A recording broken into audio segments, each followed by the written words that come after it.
ఒక secret letter ఒకటి వచ్చింది. మైక్ ఎవరి దగ్గర నుంచి అండి? ఇంపాసిబుల్. సో ఈ లవ్ లెటర్ వచ్చింది, మీరే చదవండి ఎవరి నుంచి వచ్చింది ఏంటి అని. ఫస్ట్ పైన కూడా ఏదో రాశారు. To Satish with love, the real power of the, తెలుగులో రాసుంటే బాగుండేది. Men lies in the size of the women. ఇదేదో చాలా పెద్దది ఉందండి నాకు. కొంచెం గట్టిగా చదవండి. The real power of the men, నాకు కూడా అర్థం కావట్లేదే. Lies in the smile. The real power of the men lies in the size of the smile of a woman sitting next to him. And you are the real man for my life, experiencing everything. మీ ఆవిడ చిరునవ్వు కారణం మీరని ఆవిడ ఉద్దేశం.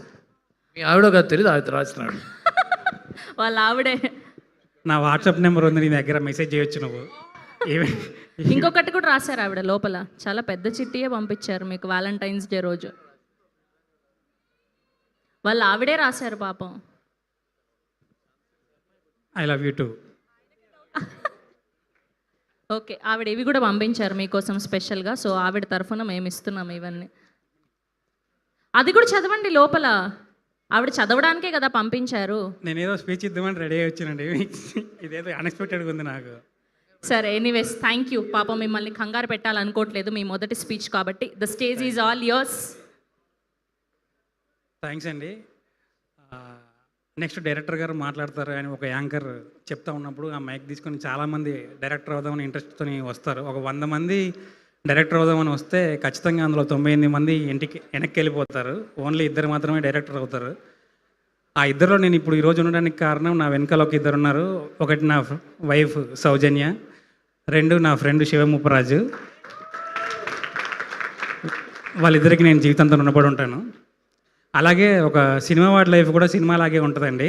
మనం చాలా సినిమాల్లో చూస్తూ ఉంటాం, కరెక్ట్గా విలన్ రెడీగా ఉంటాడు, హీరోయిన్ చాలా ప్రాబ్లం ఉంటుంది. ఇంకా ఈ విలన్ గాడు హీరోయిన్ వేసేస్తాడు, చంపేస్తాడు, నరకెత్తాడు అనుకున్నప్పుడు పర్ఫెక్ట్ టైంలో హీరో వచ్చి కాపాడతాడు.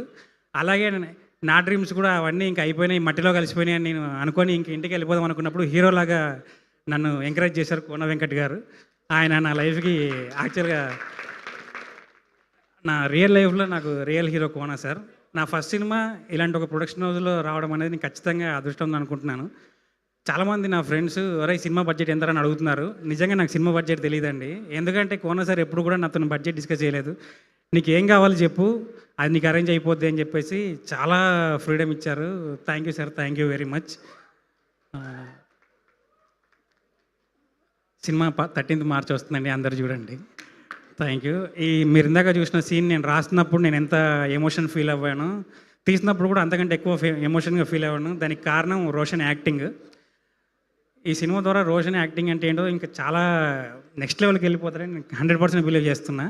అలాగే సిరి కూడా, సిరిని తీసుకున్నప్పుడు సిరి నీది కాకినాడ కొద్ది రోజులు మాత్రమే, నెక్స్ట్ కరీంనగర్ అమ్మాయిలాగా మారాలి నువ్వు అని చెప్పాను. డబ్బింగ్లో చాలా వరకు అది వచ్చేసింది. Thank you Siri, thank you all of you, thank you. Thank you Satish garu, thank you so much. And ఇప్పుడు మా బ్యూటిఫుల్ రాజమ్మ. విజయ్ గారి గురించి ఏం మాట్లాడాలి అని నేను అనుకుంటున్నప్పుడు విజయ్ గారే నాకు కంటెంట్ ఇచ్చారు. ఎందుకు జీ ప్రతి ఈవెంట్లో హీరో హీరోయిన్ వెనకాల నుంచి వస్తారు, మనం ఇద్దరం వద్దాం వెనకాల నుంచి అన్నారు ఇందాక. మనకు పిల్లలు ఉన్నారు జీ, మనం అలాంటి పనులు చేయకూడదు అంటే నిజమే, కాకినాడ వెళ్ళిపోవాలి నేను రెడీ అని చెప్పాడు. Thank you. ప్రతి సినిమాలో నాకు తెలిసి 1-2 హిట్ సాంగ్స్లు ఉంటాయండి. మొత్తం ఆల్బమ్ అంతా హిట్ సాంగ్ ఉండేవి. చాలా రేర్ సినిమాలు ఉంటాయి. బ్యాండమేళం అలాంటి రేర్ సినిమా అయింది బికాజ్ విజయ్ గారితో. Thank you ji, thank you. సరేనా జీ? ఈ జీ ఏంటి? Okay, thank